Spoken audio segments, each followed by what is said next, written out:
Et boum, moins de 5 minutes et 3 séries, bienvenue dans la nouvelle trilogie, c'est parti. Générique.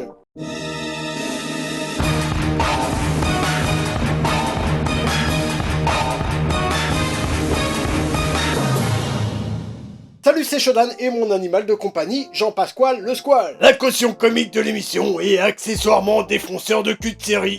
Qui ne veut rien dire, et on commence par la série Parallèle de 2022, donc c'est récent. Une série française, donc à peu près 70% de chances que ça soit de la merde. Ouais, bon, j'avoue, on va pas sortir une série Lupin à chaque fois, hein, pas le budget, hein, voilà, tu vois ce que je veux dire. Mais ça reste néanmoins une série science-fiction, ce qui est plutôt rare en France, surtout quand c'est pas une web-série. D'habitude, on se mange surtout des séries policières, hein, genre Judy Lèche-Couille, Joséphine mange-moi le pain, etc. Là. Bref, parallèle avec deux slash là, comme les HTTP, histoire de faire les deux L pour faire parallèle. Je hais ma vie. Ce qui est super galère à retrouver. Mais vous en faites pas, c'est sur Disney+, vous allez réussir. Vraiment. Ça raconte l'histoire de 4 ados ou pré-ados qui vont se retrouver séparés dans des mondes parallèles. Un dark à la française où les dialogues pour ados ne font pas du tout ados. Ouais, c'est vrai qu'au niveau du réalisme, les dialogues, ça pique de ouf. En plus d'être joué par des pantoufles. La réalisation reste quand même sympatoche, hein. Il y a 6 épisodes qui sont pas très longs, donc ça se bouffe très vite, hein, quand même. La série va mériter dès lors un 4,5 sur 10. Et encore là, il a rajouté un demi-point parce que c'est de la sci-fi, sinon...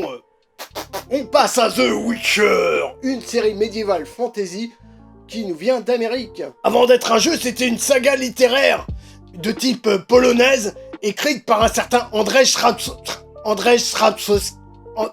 Ce mec-là. Dans la série, le sorceleur, donc The Witcher, est incarné par un Superman, Henry Cavill. Pas les couilles.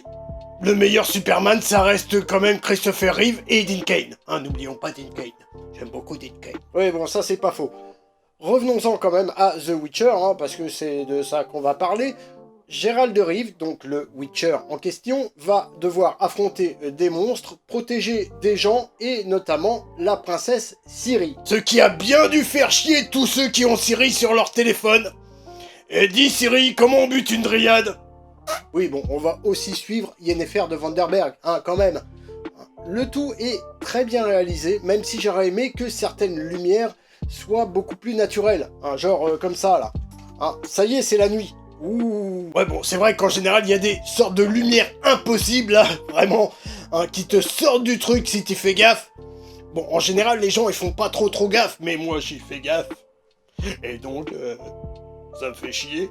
Du coup, la série mérite quand même un 8 sur 10. Même si parfois la chronologie des événements s'en bat un petit peu les couilles, tu vois, t'entends le...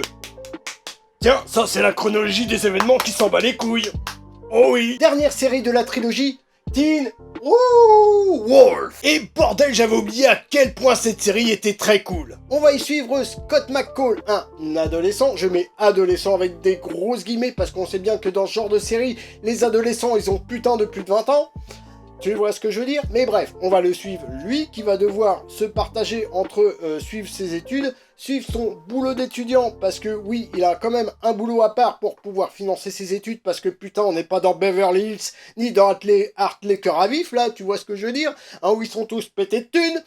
Bref, il doit suivre son boulot d'étudiant, sa vie d'étudiant en tant que suivre les cours, hein, et aussi sa vie amoureuse. Avec le fait qu'il se soit quand même fait bouffer le cul dans les bois. Par un loup-garou, hein, précisons bien que c'est un loup-garou, on n'est pas au bois de Boulogne. Bref, il va aussi évoluer grâce à l'appui de son ami Styles. Son meilleur ami même. Et pas qu'un ami. Même si on a très envie que ces deux-là finissent par pécho. Hein. Oh oui. Surtout que Tyler Posey, celui qui incarne Scott McCall, a déclaré dans une interview qu'il était sexuellement fluide. À vos fanfics. Du coup, est-ce qu'on peut dire qu'il est bi, Scott? Hein? Très bonne série, même très bonne série, qui suit même un peu l'exemple de ce qu'a été Buffy dans son temps. Même s'il y a pas mal de relations qu'on s'en fout un petit peu, la série quand même emprunte pas mal de visuels qui rappellent le cinéma d'horreur. Avec certains codes de l'horreur qui sont pas mal respectés. Hein, je pense notamment à la saison avec le Nogitsune, pour ceux qui ont vu Teen Wolf. Pour ceux qui savent pas, c'est pas grave, je leur spoil rien.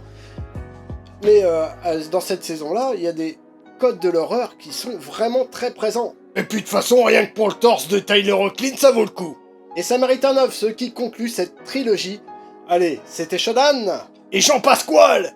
Et puisque l'autre il oublie à chaque fois de demander, n'oubliez pas de coller votre meilleur poupouce. Hein, ça aide. Et boum.